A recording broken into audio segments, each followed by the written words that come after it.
Muy bien, buenas tardes. En primer lugar, como procede en estos casos,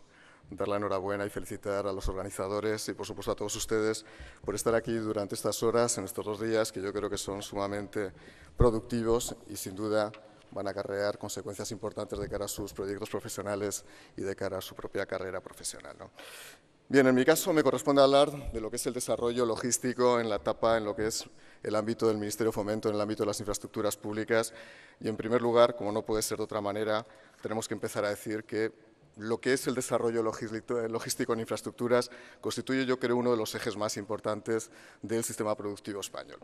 Lo cierto es que en el caso español, no obstante, tenemos cierto retraso y cierto deterioro en este tipo de progresos. Y tenemos cierto tipo de deterioro porque hasta ahora el proceso se ha desarrollado de una manera caótica, se ha desarrollado de una manera deslavazada y posiblemente poco coherente. Es decir, en los años 60, en la época del tardofranquismo, en la época de la autocracia española, existieron intentos para que hubiera una planificación logística de las infraestructuras, de los nodos logísticos en nuestro país, y lo cierto es que esos primeros intentos fueron los que fijaron el primer mapa logístico español, un mapa logístico que tiene puntos fuertes, pero que tiene también importantes debilidades.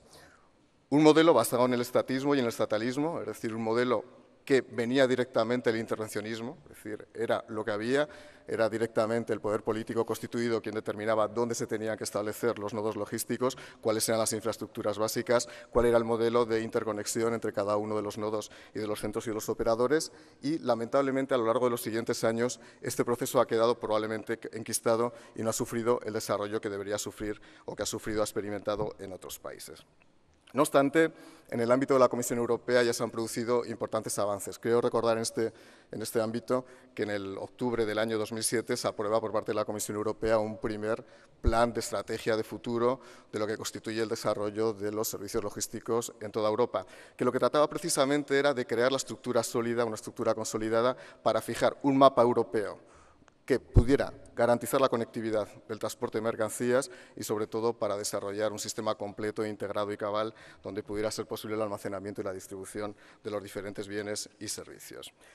¿Cómo está España ahora mismo? ¿Qué posición ocupa en el ranking? Pues recientemente, si vemos el ranking mundial que publica el Banco Mundial, en el último índice, en el Performance Act Index del año 2012, España ocupa el puesto 20 en cuanto a lo que constituye enclaves logísticos o centros logísticos. Probablemente no sea la posición que nos corresponde ocupar teniendo en cuenta nuestro grado de desarrollo económico y nuestro grado de desarrollo institucional, pero estamos avanzando. Una buena noticia que tenemos que dar es que en el año 2012 hemos avanzado 5 puestos y nos hemos colocado ya en una posición mucho más avanzada, mucho más privilegiada en relación con la posición que ocupábamos en otros años. Pero insisto, no nos podemos quedar detenidos aquí. El Ministerio de Fomento tiene la obligación, tiene el deber moral, tiene el deber jurídico y el deber político de seguir consolidando esta situación, este progreso y que España siga ocupando una posición como realmente se merece.